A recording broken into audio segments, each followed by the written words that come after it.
નમસ્કાર. કાલે આપણે અધિશોષણની ઉપર અસર કરતા પરિબળો એ જોયેલા. અધિશોષણની ઉપર અસર કરતા પરિબળોનું દબાણ જે પરિબળ હતું ત્યારે સમતાપી લીધેલું હતું. જેવી રીતે કાલ કહ્યું તેવી રીતે કોલસો છે, આ કોલસોમાં ભરેલો છે, અહીંયા બધા અધિશોષિત વાયુ ભરેલો છે. વાયુરૂપ અધિશોષિતનું ઘન અધિશોષકની સપાટી ઉપર અધિશોષણ થવું, એના માટે એક પરિબળ હતું દબાણ. દબાણ માટે આપણે આલેખ દોરેલું.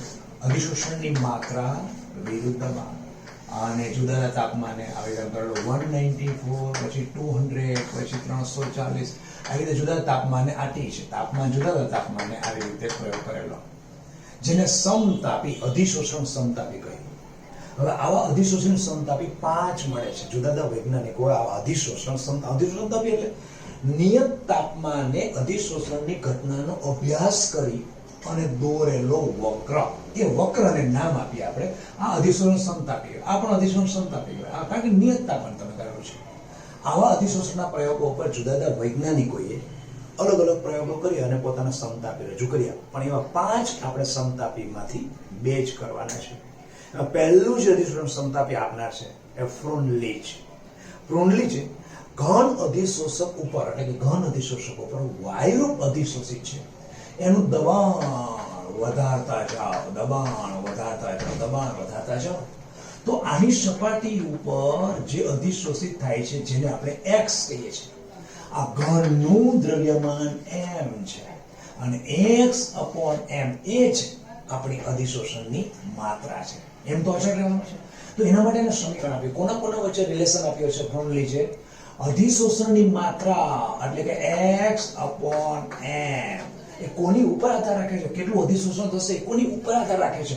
દબાણ ઉપર. એટલે કોના સમપ્રમાણમાં છે? દબાણના. અધિશોષણની માત્રા દબાણના સમપ્રમાણમાં છે, જેને એને અહીંયા p ઉપર દબાણની પર 1/n મૂક્યું. મેઇન મહત્વનું અહીંયા છે. આ વસ્તુ ખાસ જોજો, મહત્વનું બહુ છે.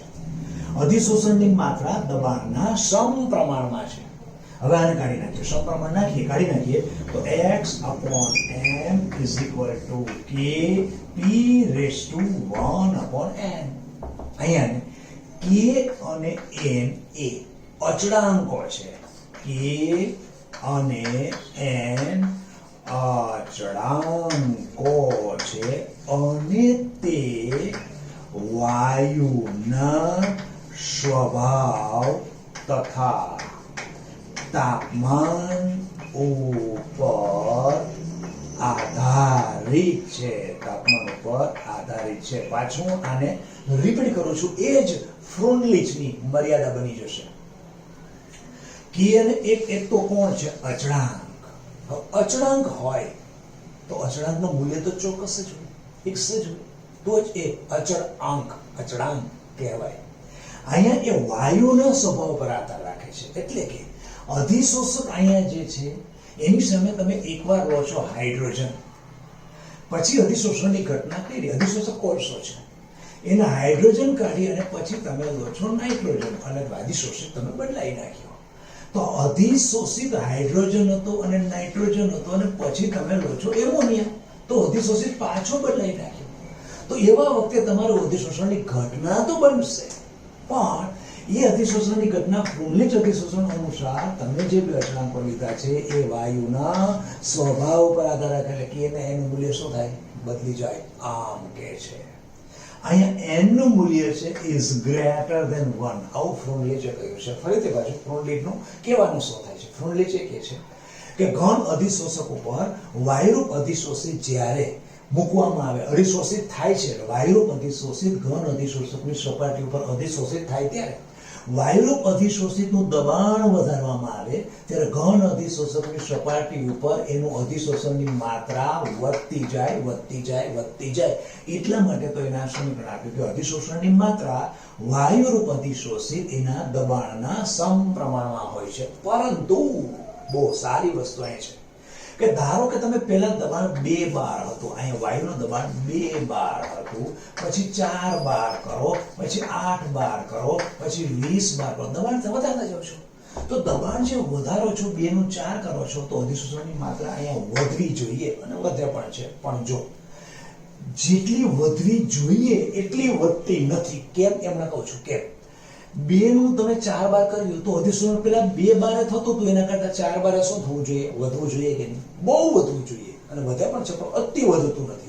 એવી રીતે 4 બાર નું 8 બાર બમણું કરો છો તો 4 બાર વખતે જે અધિસૂચન થતું હતું એના કરતા 8 બારે કેવું થવું જોઈએ? ખૂબ જ વધવું જોઈએ, બમણું થઈ જવું જોઈએ. કારણ કે તમારું દબાણ વધી ગયું છે. એટલે કે તમારી આમ જોઈએ તો સાંદ્રતા, વાયુ ઘટકમાં દબાણની સાંદ્રતા ગણાય, સાંદ્રતા વધી છે, અધિસૂચનની સાંદ્રતા વધી છે, પણ એટલું બધું વધતું નથી. કેમ? તો મેથેમેટિકલ સ્ટેપમાં જઈએ. મેથેમેટિકલ સ્ટેપમાં શું છે કે દબાણ તમે પેલા અહીંયા 2 મૂકો છો, એવા વખતે 1 ઉપર n જે મૂકો છો ને, n નું મૂલ્ય કેવું છે? 1 કરતા વધારે. અને અહીંયા 4 હોય, 5 હોય, 9 હોય, એટલે તમારું 2 છે, એના પર કઈ જવાબ આવશે તમારો? 2 ના તમે 4 કરો ત્યારે એક્ઝેક્ટ બમણું અહીંયા કરો છો, પણ એનો જવાબ તમારો બમણો થતો, કારણ કે રેસ ટુ શું છે? 1/n છે, અને n નું મૂલ્ય 1 કરતા વધારે છે. એટલે દબાણના વધારાથી અધિશોષણની માત્રા વધે છે.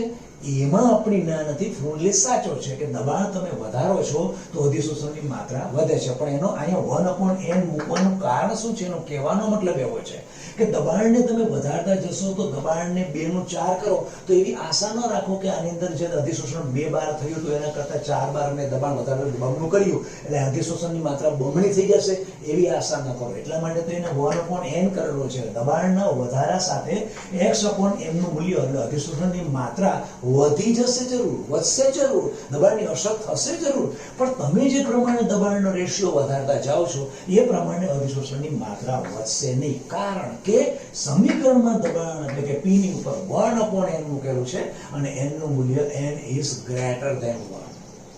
આટલું થયા પછી આપણે ફ્રોનલીટના આ સમીકરણનું સાદુરૂપ આપીએ. સાદુરૂપ આપીએ તો થોડું આને ઉપર લઈ જાઓ તો વધારે સારું રહે કે કેલ્ક્યુલેશન કરવાની અંદર લોગ લેવાનો છે અને ગ્રાફ દોરવાનો છે, બધું સારી રીતે સમજી શકાય. ચલો, એનું સમીકરણ શું છે? x/m is equal to k. x/m is equal to k. p raised to 1/n. હવે આનો લોગ લઈએ તો log x/m is equal to આનો log k plus 1/n ઓના ભાગે log p. આવું થયું. હવે આ સમીકરણને y is equal to mx plus c આની સાથે સરખાવીએ તો y વિરુદ્ધ x, શું રેખાંકન સમીકરણ? y વિરુદ્ધ x નો આલેખ દોરો. y વિરુદ્ધ x નો આલેખ દોરો એટલે y એટલે log x/m વિરુદ્ધ x એટલે કોણ? log p. એનો આલેખ દોરો તો તમને આખો આલેખ આવા પ્રકારનો સુરેખ મળે. કારણ કે આ સમીકરણ કયું છે? સુરેખ રેખા સમીકરણ, એટલે આલેખ તમારો સીધો મળશે. હવે એના ઢાળનું મૂલ્ય શું? ઢાળ એટલે કોણ? ઢાળ એટલે m. m એટલે કોણ? 1/n. એટલે અહીંયા ઢાળ ઇઝ ઇક્વલ ટુ શું થશે? 1/n. અને જ્યાં આલેખ તમારો y અક્ષ ઉપર વચ્ચેના ભાગમાં ક્યાંય છેદે કે જેને કહેવાય આંતરછેદ, તો આટલું મૂલ્ય અહીંયાથી અહીંયા સુધીનું મૂલ્ય એ આંતરછેદ કોણ છે? c. એટલે કોણ? log k. log k. તો આનાથી શું મળ્યું? આનાથી એ મળ્યું કે બંને અચળાંકોની કિંમત મળી શકી. ફ્રોનલી અધિશોષણ સમતાપીમાં રહેલા બંને અચળાંકો k અને n કે જે વાયુના સ્વભાવ અને તાપમાન ઉપર આધાર રાખતા હતા એ બંનેના અચળાંકોની આપણને કિંમત મળી ગઈ. એટલે અધિશોષણની ઘટના તમારા પાત્રની અંદર જે થતી હતી, કોલસો હતો, અહીં વાયુ હતો અને અહીંયા એમ મતલબ વાયુ, આ જે અધિશોષણની માત્રા છે એ પ્રયોગ તમે કર્યો. એ પ્રયોગની અંદર કહો છો કે ફ્રોનલી કે છે દબાણ વધારતા જાય, માત્રા વધતી જાય, એ આલેખ દોર્યો. પછી એમાં અચળાંકો બે જે લીધા છે k અને n, એનું મૂલ્ય શોધો કઈ રીતે? તો એ જે અચળાંક સૂત્ર હતું એનું તમે લોગ લઈ લીધું. લોગ સ્વરૂપને સમીકરણને y is equal to mx plus c સાથે સરખાવી દીધું અને પછી આલેખ દોર્યું. તો આપણે થઈ ગયા એ કઈ રીતે મળે? એમાં કશું જ નથી. એ તો 5મા ધોરણનો પ્રશ્ન છે. ધારો કે ઢાળ તમને અહીંયા 20 આવ્યો તો 20 is equal to 1/n, n is equal to 1/20. તમારો જવાબ n મળી ગયો. એવી રીતે લોગ કે ધારો કે આ જગ્યાએ 18 આવ્યું છે તો શું આવ્યું? ધારો કે આટલો ભાગ કેવો? 18 આવ્યો. 18 is equal to log k. બંને બાજુ એન્ટી લોગ લઈ લો, એના મતલબ તમને કોણ મળશે? k મળશે. આમ n અને k ના મૂલ્યો આવી રીતે મેળવી શકાય. અચ્છા, એટલું જ વસ્તુ કે એટલા માટે કહ્યું હતું? યસ, એના માટે તો છે જ. બીજું શું? બીજું એ કે આપણે કહ્યું કે આવા 5 અધિશોષણ સમતાપી બનેલા છે. જાણતર સમતાપી બનેલા ને કે મેં ગઈકાલે કીધું કે આવી રીતે આમ આલેખ કરેલા છે. ખબર છે કે આલેખ કયા હતા? તો x/m વિરુદ્ધ p. તો આને શું કર્યું છે ને લોગ લીધો છે. આલેખ કર્યું સમતાપી 194 છે, 200 છે, 340 આપણે તો સમતાપી છે. આ બધા અધિશોષણ સમતાપી છે. આ બધા અધિશોષણ સમતાપીમાં કયું અધિશોષણ સમતાપી? 5 છે. ફ્રોન્ડલી છે, લેંગ્વેજ છે, બાકી 3 વિજ્ઞાન છે. આપણે આ પ્રયોગ કર્યો એમાં અધિશોષણ સમતાપી કયું સંતોષાયું છે એમાં નક્કી કરવું હોય તો શું કરવું પડે? તો કે મેં અધિશોષણની જે પ્રક્રિયા આપણા પાત્રમાં જે કરી છે ને, અધિશોષણની પાત્રમાં પ્રક્રિયા કરી. આ કોલસો હતો, એટલે કોલસો એટલે ઘન પદાર્થ હતો, અને વાયુનું દબાણ પહેલા 2 બાર હતું p, પછી 4 બાર કર્યું છે p બરાબર આ કરતો ગયો. તો પ્રયોગના અવલોકનોને નોંધું છું. એટલે કે આ જગ્યાએ પહેલા x/m નું 2 બાર હતું ને, ત્યારે x/m નું મૂલ્ય હતું, ત્યારે p કેટલું હતો? 2 બાર. એના પછી મેં 4 બાર કર્યું તો p બરાબર 4 કરું છું તો x/m નું મૂલ્ય પાછું મને મળશે. x/m નું મૂલ્ય પાછું મળશે.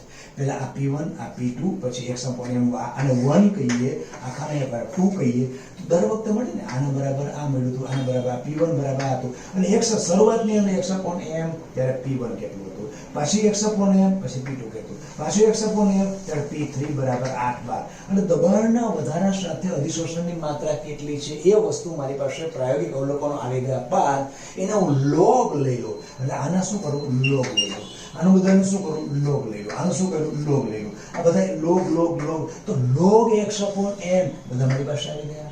Log p1 p2 p3 p3 આપણે નીચે કોણ છે? લોગ p છે. એના આલેખ મળીને જો મને સીધી રેખા મળે તો સમજી લેવાય કે આપેલ તમારો જે પ્રયોગ છે ને એ અધિશોષણ સમતાપી એ કોનું કયા સમતાપીને સંતોષે છે? આ પ્રયોગ તમારો તો કે ફ્રોન્ડલી જ અધિશોષણ સમતાપી આ પ્રયોગની અંદર સંતોષાય છે. એટલે કે દબાણના વધારાથી અધિશોષણની માત્રા વધતી જાય છે, એકદમ વધારે વધતી નથી, ધીમે ધીમે વધે છે. કઈ રીતે તમે કહી શકો કે મેં અધિશોષણનો આખો પ્રયોગ કરી અધિશોષણની માત્રા માપતો ગયો, દબાણમાં વધતું ગયું, અધિશોષણની માત્રા જોઈ, દબાણ વધાર્યું, અધિશોષણ માત્રા જોઈ, દબાણ વધાર્યું, અધિશોષણ માત્રા જોઈ, દબાણ વધાર્યું, અધિશોષણ માત્રા જોઈ, બધા દબાણના લોગ લઈ લીધા, બધી માત્રાના લોગ લઈ લીધા, લોગ માત્રાને y પર લીધું, દબાણને બધા x પર, પછી જોયું ટપ્પા કરીને આલેખ દોર્યો. જો સીધો મળે, સુરેખ મળે તો કહી શકાય કે આપેલ પ્રયોગમાં ફ્રોન્ડલી અધિશોષણ સમતાપી સંતોષાય છે. આ ઉપરાંત હજી પણ આટલું કહ્યા છતાં પણ ફ્રોન્ડલીની સમતાપીની મર્યાદાઓ છે. મર્યાદા શું? મર્યાદા પેલું તો આ સમતાપી દબાણની અમુક મર્યાદામાં જ લાગુ પડે છે. ઊંચા દબાણેમાં વિચલન થાય છે. બીજું, આ અધિશોષણ સમતાપી ફક્ત માત્ર અનુભવી છે, એનો કોઈ સૈદ્ધાંતિક સાબિતી નથી. ત્રીજું છે કે k અને અચળાંકો છે, પરંતુ એક જ અધિશોષક અને અધિશોષિત તમે લો એના માટે તાપમાન સાથે બંને બદલાઈ જાય. આપણે લીધું ને k અને n શું છે? અચળાંકો છે. હવે એક જ અધિશોષક અને એક જ અધિશોષિત છે. તમે એકવાર તાપમાન એનું મેં કહ્યું તો 194 કેલ્વિન તાપમાને કરો, અને એ જ પ્રયોગ તમે 224 કેલ્વિન તાપમાને કરો, તો તમારું k અને n શું થાય છે? બદલાઈ જાય છે. કારણ કે એ પહેલા જ કીધું કે k અને n એ તાપમાન ઉપર આધાર રાખે છે અને વાયુના સ્વભાવ ઉપર આધાર રાખે છે. એટલે તો k અને n બંને શું છે? અચળાંકો છે. પરંતુ એક જ અધિશોષક અને એક જ અધિશોષિત માટે જો તાપમાન એ પ્રયોગ કરેલો છે એમાં તાપમાન તમારું બદલે તો સીધા જ અચળાંકો બદલી જાય. બીજું, હવે સમીકરણ એનું પાછું જોઈએ. શું એનું સમીકરણ હતું? સમીકરણ હતું x/r છે ને સમીકરણ આપણી પાસે છે. હવે આની અંદર આ સમીકરણમાં 1/n નું મૂલ્ય જો 1 લઈ તો શકતા નથી, પણ 1/n નું મૂલ્ય 1 લઈએ કદાચ તો સમીકરણ કેવું આવે? આ લઈએ તો સમીકરણ શું આવે? x/m = k અને p. હવે આ બે કાઢી નાખીએ, સમપ્રમાણના અચળાંક કાઢી નાખીએ, એનો મતલબ કે બરાબર થાય, એટલે કે સમપ્રમાણ થાય, એટલે કે અધિશોષણની માત્રા દબાણના સમપ્રમાણમાં છે. યસ, પણ 1 લો તો x/n નું મૂલ્ય 1 લો તો તમે 1 લઈ શકતા નથી, પણ ખૂબ જ મોટું લઈએ, ખૂબ જ વધારે, એક કરતા વધારે છે, મોટું લઈએ, તો એવો સમય એવું કરીએ કે 1/n નું મૂલ્ય કદાચ 0 થઈ જાય તો શું થાય? 0 થઈ જાય તો આખો પદ જ નીકળી જાય. તો શું થાય? અધિશોષણની માત્રા બરાબર કે. તો જો 0 થાય તો અધિશોષણની માત્રા કેવી થાય? અચળ. એનો મતલબ કે દબાણનો ઉલ્લેખ જ ન આવ્યો. તમે સમીકરણ દબાણનો જ ઉલ્લેખ ન આવ્યો. એનો મતલબ કે જો n નું મૂલ્ય 0 લેવામાં આવે તો અધિશોષણની માત્રા દબાણથી સ્વતંત્ર થઈ જાય. ઊંચા દબાણે આયા વિચલન જોવા મળે છે. એટલે ફક્ત અને ફક્ત નીચા દબાણે અધિશોષણની માત્રા દબાણ સાથે સંબંધ ધરાવે છે એ વસ્તુ હકીકત છે. ફ્રોન્ડલીચ સમીકરણથી સમજી શકાય છે. પરંતુ ઊંચા દબાણે ફ્રોન્ડલીચ અધિશોષણ સમતાપી જો અધિશોષણની ઘટનામાં એપ્લાય કરવા જઈએ તો વિચલન જોવા મળે છે.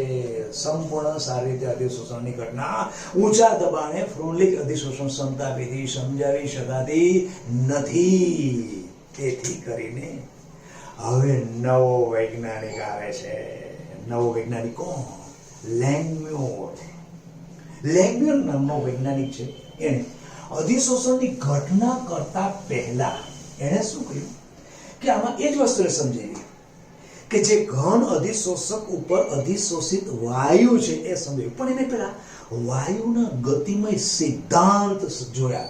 વાયુ કોઈ પાત્રમાં ભરેલો હોય, આ વાયુમય પાત્ર ભરેલો હોય તો વાયુના અણુઓ તો અસ્તવ્યસ્ત ગતિ કરતા હોય.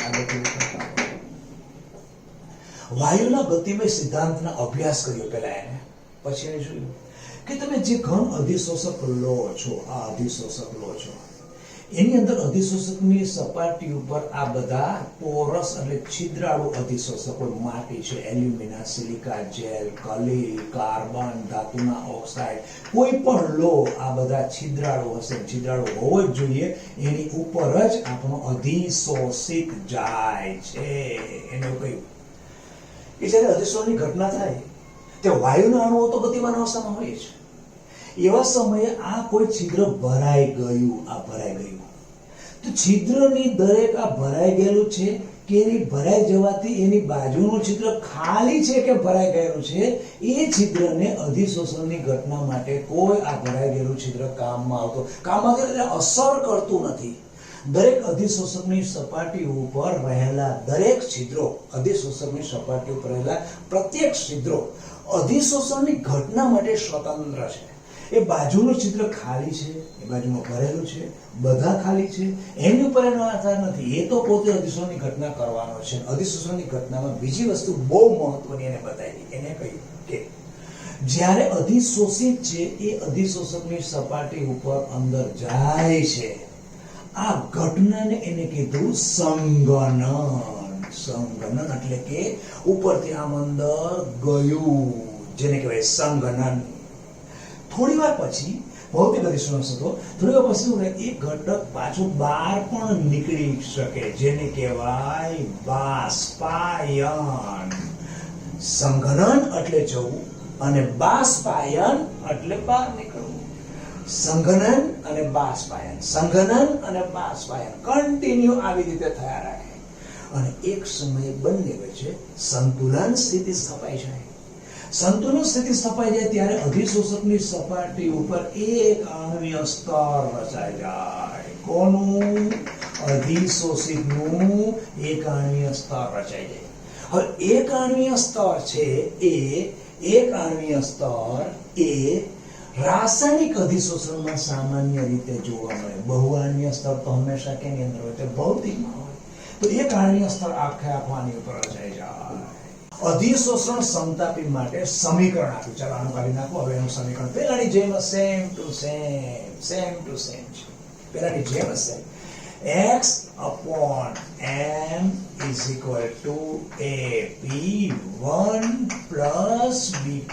અધિશોષણની માત્રા જે આપણે ફ્રોન્ડલીચ અધિશોષણ સમતાપી તકલીફ કરતી હતી કે ઊંચા દબાણે વિચલન જોવા મળે છે, આવી વસ્તુ હતી.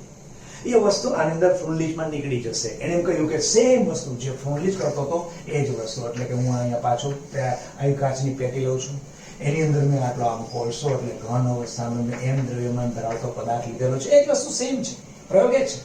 આ જગ્યાએ વાયુ બધા છે એટલે આ વાયુ કે જેની માત્રા અધિશોષકની સપાટી ઉપર આવે છે એટલે x અને x upon m અને x upon m એટલે એ જ વસ્તુ અધિશોષણની માત્રા. અને આ જગ્યાએ તમે વાયુનું દબાણ એટલે પી વધારતા જાવ છો 2 બાર 4 બાર પહેલું સેમ ટુ સેમ.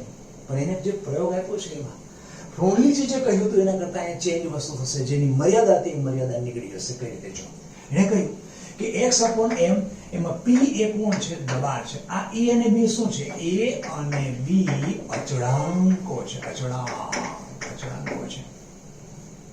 હવે નીચા દબાણે એને સમીકરણ આપ્યું, નીચા દબાણે, અને બીજું ઊંચા દબાણે સમીકરણ. ઊંચા દબાણે શું થાય? નીચા દબાણે જુઓ, x upon m is equal to, નીચું દબાણ કરો ત્યારે આ બંને છેદના પદ છે એમાં એકની સાપેક્ષે આ ઘટકને આપણે અવગણી શકીએ. એનો મતલબ કે સમીકરણ શું આવે? x upon m is equal to ap is equal to ap.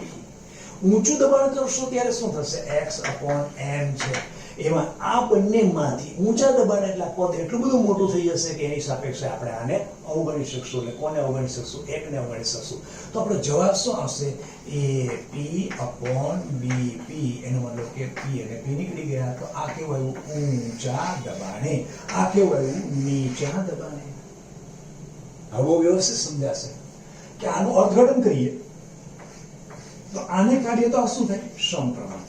x upon m A સમપ્રમાણ p. એનો મતલબ નીચા દબાણે વાયુનું દબાણ તમે નીચું હોય એટલે કે 2 હોય 4 હોય 6 હોય 8 હોય 10 હોય 12 સુધી આપણે સમજો કે નીચું છે તો 2 નું 4 કરો, 4 નું 5 કરો, 5 નું 6 કરો, 6 નું 10 કરો. તો આવી રીતે માન્યું છે કે નીચું માનો છો તો એ વખતે શું થાય? દબાણ વધારો માત્રા વધે, દબાણ વધારો માત્રા વધે, દબાણ વધારો માત્રા વધે, દબાણ વધારો માત્રા એટલે આ x ના છેદમાં m મૂલ્ય વધતું જાય. એટલે કે નીચા દબાણે અધિશોષણની માત્રા દબાણના સમપ્રમાણમાં છે. ત્યારબાદ હવે ધારો કે 20 12 પછી 18 20 25 90 100 150 વધારતા ગયા. અહીંયા કોઈ જાતનો ફેરફાર ન થાય. અત્યારે જે જમા થઈ ગયેલું હતું x નું મૂલ્ય ફિક્સ જ થઈ જાય, m નું મૂલ્ય ફિક્સ છે. એનો મતલબ કે x અને m બંનેના મૂલ્ય ફિક્સ થઈ જાય તો આ ભાગ શું આવી જાય? અચળ. ગમે એટલું ઊંચું તમે દબાણ આપ્યા રાખો પણ x upon એના મૂલ્યમાં કોઈ જાતનો, કારણ કે એકવાર એ પરિગ્રહ સંતૃપ્ત અવસ્થા આવી જાય પછી અધિસૃષ્ટિની અંદર જઈ ન શકે. દબાણ તો વધારે રાખો તો પછી આ ફિક્સ થઈ જાય, આ છિદ્રો ફિક્સ થઈ જાય, પછી નો અધિસૃષ્ટિને લઈ શકે. તો એવા સમય શું આવ્યું? આ બે ગણીને એટલું એટલે x upon m અને a અને b શું છે? અચળ છે. એનો મતલબ શું આવ્યું? અચળ. ત્યારે ઊંચા દબાણે તમારી અધિશોષણની માત્રા કેવી થઈ જાય છે? અચળ. કે જે વસ્તુ ફ્રોનલીચમાં નહોતી જાણી શકાતી. ફ્રોનલીચમાં વસ્તુ શું હતી? ઊંચા દબાણે વિચલન જોવા મળતું. અહીંયા વિચલન, આ સમીકરણ બહુ પરફેક્ટ લેંગુરના સમીકરણ ખબર પડી ગઈ. એને કહ્યું કે આ સમીકરણ છે એ નીચા દબાણે કરી શકો, ઊંચા દબાણે કરી શકો. નીચા દબાણે કરશો તો મેથેમેટિકલી તમે આ પોર્શનને અવગણો, કારણ કે મેથેમેટિકલી એકની સાપેક્ષે આ વેલ્યુ ખૂબ જ ઓછી હશે અને x upon m is equal to ap થઈ. એને મેં સાદુરૂપ આપ્યું તો સમપ્રમાણ. નીચા દબાણે અધિશોષણની માત્રા દબાણના સમપ્રમાણમાં હોય છે. એવી રીતે ઊંચા દબાણે અધિશોષણની માત્રા અચળ મળે છે. તો વસ્તુ જે મર્યાદા હતી ફ્રોનલીચની એ વસ્તુ ક્લિયર થઈ ગયું. પણ ફ્રોનલીચે શું કર્યું હતું કે પોતે પોતાના સમીકરણની અંદર રહેલા અચળાંકોને શોધવા માટેની રીત આપેલી. તો શું આની અંદર પણ આને શોધવા માટે રીત આપેલી છે? કઈ રીતે? એને કોઈ મારું સમીકરણ ઉલટાવી દઈએ. m upon x is equal to, ઉપર ગયું શું? 1 plus bp upon ap. તો આ થયું કેવું? x upon m is equal to 1 upon a into 1 upon p plus plus b upon ap. એનો મતલબ કે b upon a. તો આ પણ આવી ગયું સમીકરણ. y is equal to mx plus c. y વિરુદ્ધ x નો આલેખ દોરો. એટલે કે x upon m વિરુદ્ધ 1 upon p નો આલેખ દોરો. એટલે કયો આલેખ છે? x upon m વિરુદ્ધ 1 upon p નો આલેખ દોરો.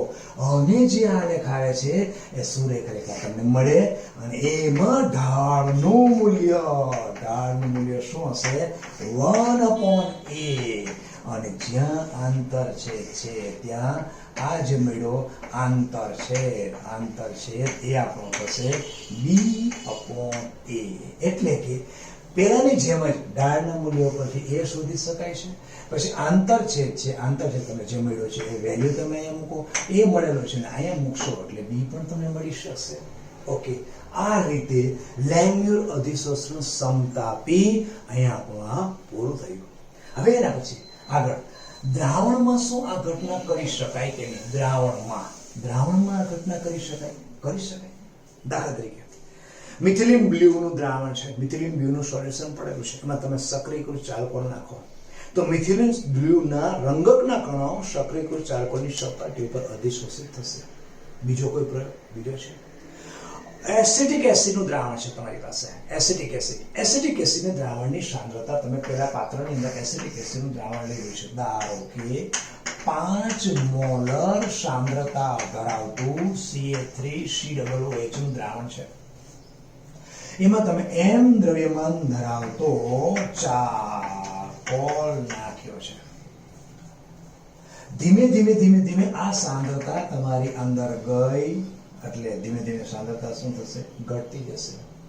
તો શરૂઆતની સાંદ્રતા 5 મોલર હતી, એના પછી તમે સાંદ્રતા ગઈ એટલે કે 4 મોલર થઈ ગઈ, કારણ કે ઘટી ગઈ. પછી બીજો પ્રયોગ પાછો કરો કે હવે તમે બીજા પાત્રની અંદર સાંદ્રતા એની 9 મોલર લો છો. આ તમારો ઘન અધિશોષક જેટલો લીધો તેટલો જ લો છો. તો હવે એવા સમયે તમારી આ જગ્યાએ અધિશોષણની માત્રા વધી જશે અને સાંદ્રતા એ જે મોલારિટી ઘટાડવાનો 7 મોલર જેવું થઈ જશે. એનો મતલબ કે 2 મોલરનો ઘટાડો થયો, અહીંયા 1 મોલરનો ઘટાડો થયો. એનો મતલબ એવો કે પેલામાં શું હતું? અહીંયા વાયુ હતું, અહીંયા અત્યારે કોણ છે? પ્રવાહી. એટલે કે અહીંયા આપણે વિજ્ઞાન એ સમજાવે છે કે તમે બે અધિશોષણ જે કર્યા ફ્રુનલીચ અને લેંગમ્યુરમાં, વાયુરૂપ અધિશોષિતનું ઘન અધિશોષકની સપાટી ઉપર અધિશોષણ તો તમે સમજાવી શકો છો લેંગમ્યુર અને ફ્રુનલીચ દ્વારા. તો શું આ અધિશોષણની ઘટના ઘન અધિશોષક ઉપર પ્રવાહી ન થાય? અને દ્રષ્ટાંત પણ છે. કયું? મિથિલિન બ્લુ નું દ્રષ્ટાંત છે, એસિટિક એસિડ નું દ્રષ્ટાંત છે. તો શું આ સમીકરણ લાગુ પાડી શકાય? યસ, પાડી શકાય. કેમને પાડી શકાય? અરે પણ કઈ રીતે પાડી શકાય? તમે જોવો, અહીંયા વાયુને પ્રેશર કરતા હતા, દબાણ વધારતા હતા. તો અત્યારે તમે શું કર્યું? એકવાર સાંદ્રતા પ્રવાહી એસિટિક એસિડના દ્રાવણ સાંદ્રતા 5 મોલર હતી, એ સાંદ્રતા મેં 9 મોલર કહી. એનો મતલબ કે સાંદ્રતા વધારી. તો વાયુરૂપ ઘટકને સાંદ્રતા એ દબાણ હોય, પ્રવાહી પદાર્થમાં સાંદ્રતા એ સાંદ્રતા હોય. તો સાંદ્રતા વધારીને મેં 5 માંથી 9 કર્યું, 9 માંથી પછી હું 12 પણ કરું, 15 પણ કરું, તો અધિશોષણની માત્રા શું થશે? અહીંયા વધતી જશે. તો એટલો મતલબ, એનો મતલબ કે પહેલા જેવું સેમ થયું કે અધિશોષકની સપાટી ઉપર અધિશોષિતની સાંદ્રતા વધતી જાય છે, એટલે અધિશોષણની ઘટના વધતી જાય છે. ક્યારે? જો અધિશોષકનું પ્રમાણ, બંનેનું કોમન શબ્દ લો છું, પ્રમાણ વધારતા જાઓ તો અધિશોષકની સપાટી ઉપર અધિશોષિત થવાની શક્યતા, વાયુ હોય કે પ્રવાહી, એની શક્યતા વધી જાય. તો પ્રમાણને બે રીતે, જો વાયુ હશે તો પ્રમાણને હું શેમાં માપીશ? દબાણથી. અને જો પ્રવાહી સ્વરૂપમાં હશે તો પ્રમાણને હું શેમાં માપીશ? તો કે સાંદ્રતાથી. તો આ સમીકરણને આપણે જો ફ્રુનલીચ અને લેંગમ્યુરને જો પ્રવાહી દ્રાવણમાં અધિશોષણની ઘટનાને સમજાવી હોય તો લાગુ પાડી શકાય. ખરી? યસ. કઈ રીતે? કાંઈ કરવાનું નથી બેટા, ફક્ત એ જગ્યા દબાણ છે તે જગ્યાએ આવી જાય કોન્સન્ટ્રેશન, સાંદ્રતા. તો પછી પેલામાં ફ્રુનલીચમાં શું હતું? x/m is equal to k p⁻1/n હતું. એમાં p ની જગ્યાએ શું આવી જાય? c આવી જાય. અચ્છા, તો પેલામાં અને આમાં આલેખ કોનો કરવાનો? અરે ભાઈ, પેલામાં log p હતો, એની જગ્યાએ કોણ આવી જશે? અહીંયા log c આવશે. જે જગ્યાએ તમે પેલા સમીકરણમાં કે લેંગમ્યુરના સમીકરણની અંદર p વાપરેલો હતો એની જગ્યાએ તમારે c વાપરવાનો. તો આ અધિશોષક સમતાપી વાયુરૂપ અધિશોષિતનું ઘન અધિશોષકની સપાટી ઉપર તો બંને અધિશોષિત શોષણ સમજાવી શકો છો, સમતાપી સમજાવી શકો છો. એવી રીતે પ્રવાહી અધિશોષિતનું પણ ઘનની સપાટી ઉપર અધિશોષણની ઘટના લેંગર અને ફ્રોનલીચ અધિશોષણ દ્વારા તમે સમજાવી શકો છો. તો પછી હવે આવા પ્રયોગો આપણે જાણીએ કઈ કઈ જગ્યાએ હોય, કઈ કઈ જગ્યાએ આવા પ્રયોગો તમારો કોઈ અનુભવ ખરો? યસ છે. કઈ જગ્યાએ? પહેલું, જો તમે શૂન્ય અવકાશ કોઈ જગ્યાએ ઉત્પન્ન કરવો હોય ને તો ચારકોલ અધિશોષક અલ્પ પ્રમાણમાંના વાયુના અધિશોષણ માટે વપરાય. શૂન્ય અવકાશ ઉત્પન્ન કરવો હોય એટલે વાયુ તમારા પાત્રમાં છે અને તે જગ્યાએ તમે ચારકોલ નાખી દીધો, થોડો ઘણો ચારકોલ નાખો તો ધીમે ધીમે ધીમે ધીમે સંપૂર્ણ શૂન્ય અવકાશ ને પણ વાયુનું પ્રમાણ છે એ તો આની અંદર જોઈન્ટ થઈ જવાનું છે કે નહીં, અધિશોષિત થવાનું છે કે નહીં. અને ઉચ્ચ શૂન્ય અવકાશ ઉત્પન્ન કરવા માટે ચારકોલ અધિશોષક અલ્પ પ્રમાણમાં વાયુના અધિશોષણ માટે વપરાય. પહેલું આ. બીજું, ક્લોરીન જેવા વાયુઓ, ઝેરી વાયુઓ છે, એના વાતાવરણમાં કામ કરતા પહેરવામાં ગેસ માસ એટલે જે માણસ જે કામ કરતો હોય, આ ક્લોરીન વાયુની ઝેરી અસરથી એ માણસ એટલે કે હેલ્પર એટલે કે મજૂરને બચવા માટે ત્યાં એક માસ્ક આપે, ગેસ આગળ ડબ્બી હોય, ડબ્બીની અંદર ચારકોલ ભરેલો હોય. એ સક્રિય કોઈ ચારકોલ એ ક્લોરીન વાયુના વાતાવરણમાં વ્યક્તિ કામ કરતો હોય એને શ્વાસ લેવામાં તકલીફ ન પડે એટલે ક્લોરીન વાયુ અધિશોષિત થઈ જાય અને કાયમી વાયુ ઓક્સિજન શ્વાસ માટે અંદર જતો રહે. એના પછી ઇલેક્ટ્રોનિક સાધનોને ભેજ મુક્ત રાખવા માટે પણ સિલિકા જેલનો આપણે ઉપયોગ કરીએ છીએ. એના પછી કાલે કહ્યું હતું એ પ્રમાણે ખાંડ અને અન્ય પદાર્થમાંથી રંગની અશુદ્ધિ દૂર કરવા માટે પણ ચારકોલ વપરાય છે. એના પછી સલ્ફ્યુરિક એસિડના ઉત્પાદનમાં વેનેડિયમ પેન્ટોક્સાઇડ એ ઉદ્દીપક તરીકે વપરાય છે. અને સાથે એમોનિયામાં આપણને ખબર છે હેબર વિધિથી જ્યારે એમોનિયા બનાવીએ ત્યારે એમાં લોખંડનો ભૂકો વપરાય છે, ઉદ્દીપક તરીકે વપરાય છે. પણ કરે છે શું? એ વસ્તુ એ જ કરે છે એટલે કે અધિશોષિત કરે છે. એના પછી નિષ્ક્રિય વાયુના અલગીકરણ માટેની દીવાર જે પદ્ધતિ છે એની અંદર પણ ચારકોલ અધિશોષક તરીકે વપરાય. અને કેટલાક રોગોને મટાડવા માટે વપરાતા પદાર્થો અધિશોષક તરીકે સારામાં સારા કામ કરે છે અને સૂક્ષ્મ જીવાણુને પોતે અધિશોષિત કરી નાખે.